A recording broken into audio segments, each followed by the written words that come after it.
A Ghostly Haunting in Grand Haven, chapters 20 and 21. Chapter 20. Now you might be thinking that it would have been best if we just left. After all, we didn't have to open the door. We could have just left it closed and hustled away. But no. See, the whole time I was worried about my dad. What if something had happened to him? What if he was in that room just beyond the door and couldn't answer? What if he needed our help?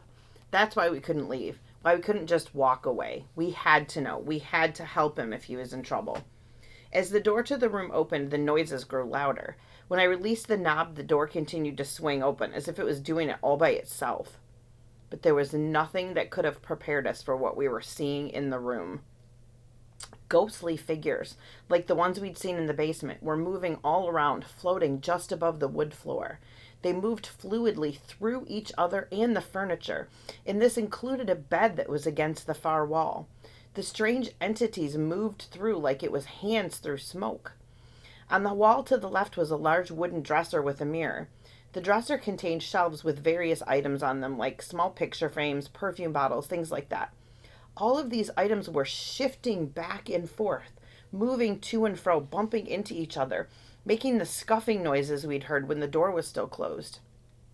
And, just like the ghost we'd seen in the basement, they didn't seem to be paying any attention to us. They just sort of milled around in the room, not looking at us, not looking at each other. They seemed indifferent to the open door, uncaring about the two kids standing there watching in disbelief. "Who are these people?" Angela asked. Slowly I shook my head. "I have no idea," I whispered back. "Well, now that we know your dad's not here," Angela said, "let's get out of here. I'm beginning to think maybe we're better off in the van after all." That sounded like a really good idea. I had no idea what was happening, and I wanted to be away from that house as soon as possible. It was obvious Dad was gone.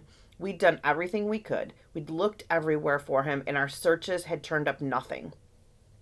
The door opened wider, and I began to notice a strange wind blowing, which was odd because we were inside and there were no doors or windows open.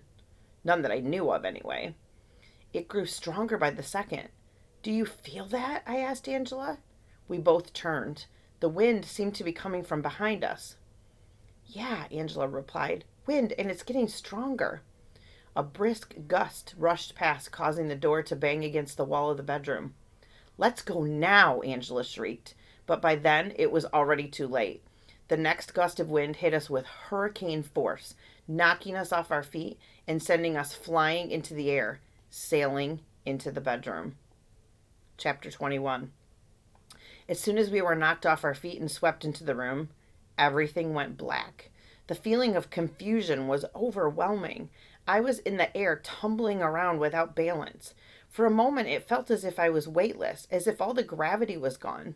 It was a horribly disorienting, confusing feeling. Then the wind faded, and I was dropped onto the floor.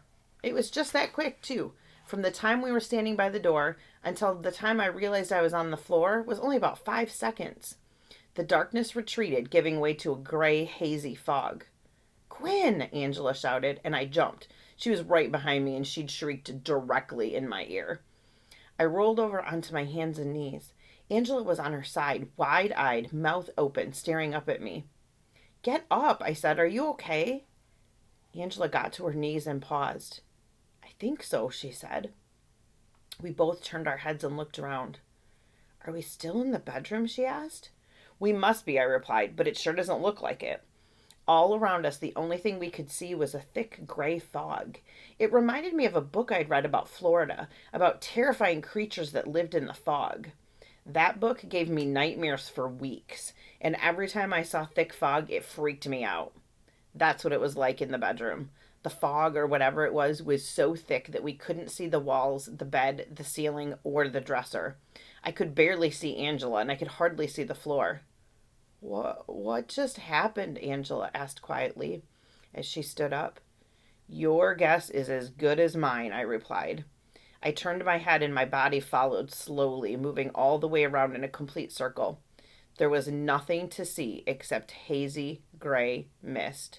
Most alarming, I didn't even see a door. The fog seemed to go on forever and ever. Just when I thought things couldn't get any weirder, this happens, Angela said. Her voice trembled. She was scared, and so was I. But this wasn't anything new. We'd already been scared a number of times since arriving at the house. However, what had just happened seemed darker, more sinister, and more serious. It was bad enough being scared out of our minds in the basement, having the stairs vanish and then those strange ghosts appear. But now it was as if we weren't even in the house anymore, as if we'd somehow been transported through space and time to a different place altogether. It was as if we were marooned on a strange planet, alone in an endless cloud. But that wasn't right either, because we were about to discover that we most definitely were not alone. There was someone else or something else here. "What's that?" Angela hissed, grabbing my arm and nearly jerking it out of my shoulder socket.